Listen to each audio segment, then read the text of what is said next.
Eh bien bonjour les amis, bienvenue aux auditeurs et auditrices de cette nouvelle chaîne des Chroniques du Sherpa. Comme vous allez le comprendre ici, nous allons faire non pas un retour vers le futur, mais bien un retour vers le passé, telle la machine du projet Looking Glass, afin de reprendre les événements en 2020 pour remonter l'actualité vers 2025. Je vous invite à me suivre au travers de mes très nombreuses analyses de situation qui ont rythmé ces dernières années au gré d'une multitude de sujets clivants concernant le plan divin et christique de l'Alliance et de la communication militaire Q. Du nouvel ordre mondial mort-né au nouveau monde et à l'âge d'or qui se profile à l'horizon, vous comprendrez un peu mieux ce plan militaire américain au travers de plus de 155 analyses écrites en temps réel et éditées en podcast par une très belle équipe d'âmes éveillées. Pensez à vous abonner à la chaîne et cliquez sur le pouce si vous en appréciez le travail.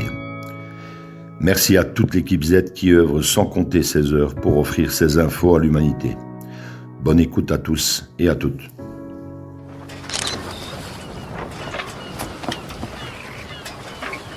Where we go one, we go all.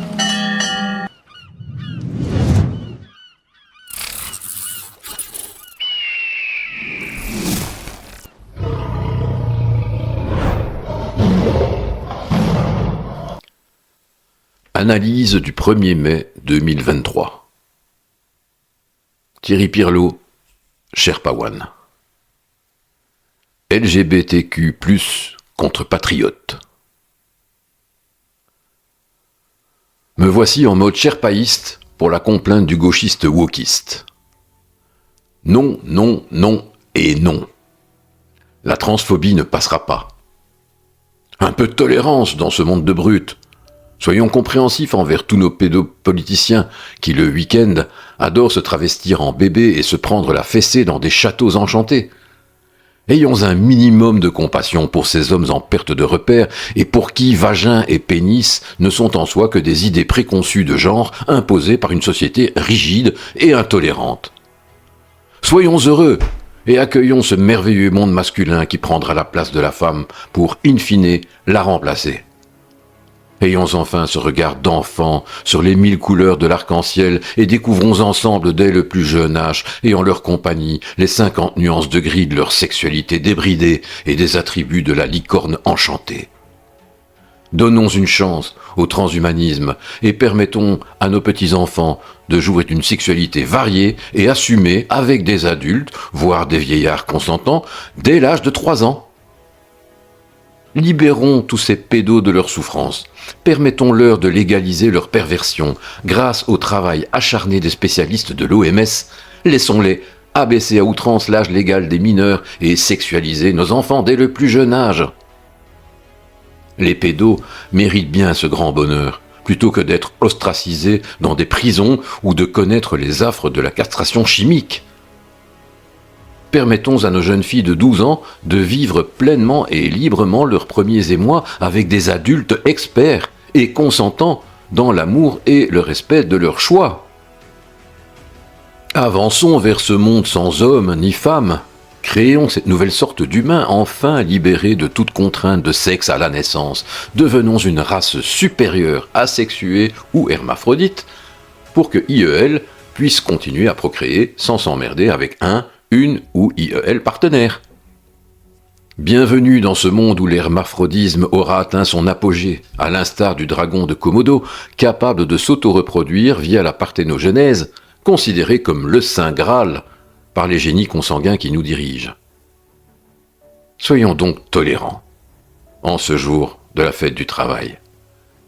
Quand ces tarés transhumanistes auront transformé tous nos enfants en boucs ou en biquettes décérébrées, ils auront tout le loisir de les remplacer par de vraies intelligences artificielles. En effet, l'intelligence est en train de changer de camp, et notre génération d'abrutis lui ouvre un immense boulevard pour le plus grand plaisir de nos bergers. Cette génération TikTok qui émerge a d'autres problèmes existentiels à gérer que de s'enfermer 8 heures au travail. Comme par exemple, faire valoir ses droits à la différence, ce qui est effectivement un boulot à full-time pour lequel les bergers les encouragent et les remercient de leur assiduité et persévérance. Ces derniers proposent d'ailleurs de prendre en charge tous les frais médicaux de la chrysalide pour sa grande métamorphose physique et existentielle. Alors, à tous les autres salopards intolérants, en passe de devenir transphobes, complotistes, racistes, xénophobes, antisémites, canonistes et autres joyeusetés en iste ou it, restez vigilants, car vous allez sans doute devoir vous battre pour sauvegarder votre propre mode de vie. Trèfle de plaisanterie, comme dirait le lapin blanc dans un carré de luzerne. Les jeunes enfants n'ont pas de sexualité, mais les pédosociopathes aimeraient bien qu'il en soit autrement. Leur objectif ultime et non avoué est la banalisation des relations enfants-adultes, suivie de leur dépénalisation allant jusqu'à la destruction des familles et du modèle occidental chrétien. Le seul à le crier haut et fort à ce jour est Vladimir Poutine.